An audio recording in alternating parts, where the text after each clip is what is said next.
सद्गुरुदेव जम्बेश्वर जी ने प्रथम शब्द में हमें गुरु से पहचान करवाई और गुरु के स्वरूप का वर्णन किया।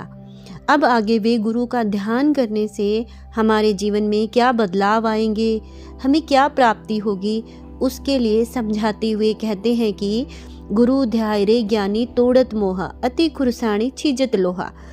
गुरु महाराज हमें यहाँ गुरु परमात्मा के जप से ध्यान से जोड़ना चाहते हैं। इसके लिए वो हमें उदाहरण देते हुए समझाते हैं कि जैसे लोहे पर वायु और जल का संपर्क आते ही उस पर जंग लग जाती है, और वो जंग लगना वैसे तो एक स्वाभाविक क्रिया है, लेकिन उस जंग को अगर समय रहते ना हटाया जाए तो वो जंग लोहे को ख़त्म कर देती है। उसी प्रकार जब हम मनुष्य इस संसार में आते हैं, संसार के संपर्क में आते हैं, तो बहुत सारे दोष विकार हम पर स्वाभाविक रूप से आ जाते हैं, जैसे कि काम, क्रोध, लोभ, मोह, अहंकार। जैसे मन चाही ना हुई तो क्रोध आता है, अगर मन चाही मिल जाती है तो अहंकार हमें प्रभावित करता है।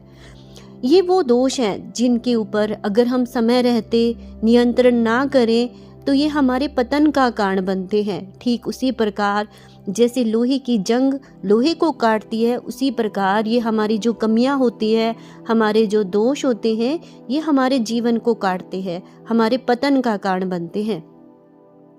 गुरुजी कहते हैं कि जैसे लोहे की जो जंग है उसे खुरसानी से दूर किया जा सकता है, उसी प्रकार हमारे जो ये दोष हैं, हमारी कमियां हैं, जो हमारे पतन का कारण है, उनको हटाने का एकमात्र साधन है अपने परम पिता परमात्मा का ध्यान और उनका जप। जब हम परम पिता परमात्मा का जप करेंगे तो हमारे अंदर की सारे दोष, सारी बुराइयां, सारे भ्रम एक एक करके मुक्त हो जाएंगे। और इसमें कोई संदेह नहीं है, ये शब्दवाणी में हमारे गुरु का आशीर्वाद है हमारे लिए। यहाँ हमें सद्गुरुदेव रास्ता दिखा रहे हैं कि कैसे हम संसार में रहते हुए संसार के दोषों से मुक्त हो सकते हैं, संसार में रहते हुए संसार से मुक्ति कैसे पाई जा सकती है। आगे सद्गुरुदेव कहते हैं कि पानी छल तेरी खाल पखाला, सतगुरु तोड़े मन का साला। कि जिस प्रकार जो जल होता है उससे हमारे शरीर की बाहरी शुद्धि भी होती है और साथ साथ आंतरिक शुद्धि भी होती है, उसी प्रकार हमारे मन की शुद्धि, हमारे विचारों की शुद्धि वो परमात्मा के नाम जप से और ध्यान से होती है। आगे गुरु महाराज कहते हैं कि सतगुरु हो तो सहज पिछाणी, काचे करवे रहो न रहसी पानी। कि उस परम पिता परमात्मा की पहचान अगर कोई करना चाहता है तो वो सहजता से की जा सकती है। सहजता यानी कि एक अवस्था होती है, एक गुण होता है जो कि नाम जप का प्रसाद होता है। गुरु महाराज ने कहा भी है कि गुरु प्रसाद केवल ज्ञान, धर्म आचार, सहजे शीले सतगुरु तूठे पाइए। ये वो अवस्था है जो हमारा वास्तविक स्वभाव है, सच्चा स्वभाव है। जब हमारा मन ठहर जाता है और बाहर की परिस्थितियां, बाहर की जो दुख है, पीड़ा है, उसका प्रभाव हम पर नहीं आ पाता है, यानी ये वो परम शांति की अवस्था है जो हमारी सच्ची अवस्था है। आगे सद्गुरुदेव कहते हैं कि काचे करवे रहो न रहसी पानी। यहाँ पर हमें गुरुदेव प्रकृति की विलक्षणता और उसकी जो सहजता है उससे हमारा परिचय करवा रहे हैं कि जैसे कच्चे करवे यानी हमारा शरीर वो पानी को कैसे अपने अंदर समा लेता है सहज भाव से, पता भी नहीं चलता।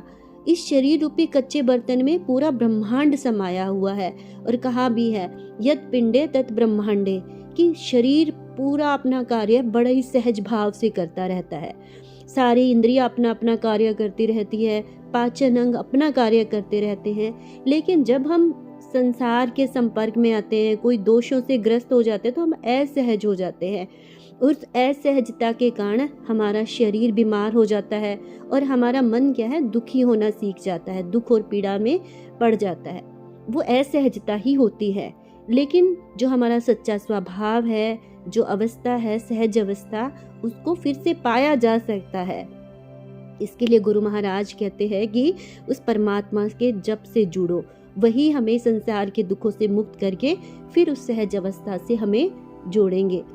सद्गुरुदेव ने इस प्रकार प्रथम शब्द में हमें गुरु से जोड़ने का लिए जो जप का साधन बताया है कि जब हम उनसे जुड़ेंगे तो हम अपने सारे दुखों से मुक्ति पा लेंगे। अंत में मैं कहना चाहूँगी कि हमें परमपिता परमात्मा के नाम से जुड़ना ही चाहिए, क्योंकि अगर हम नाम नहीं जपेंगे तो हम संसार को जपेंगे, मुसीबत को जपेंगे, झगड़े को जपेंगे, क्योंकि मन तो कुछ ना कुछ जपेगा ही, इसका कार्य ही जपना है। इसलिए सारे कर्मकांड छोड़कर उस परम पिता परमात्मा का नाम जप को ही हम अपनाएं तो हम अपने जीवन को बहुत सुंदर बना सकते हैं। धन्यवाद।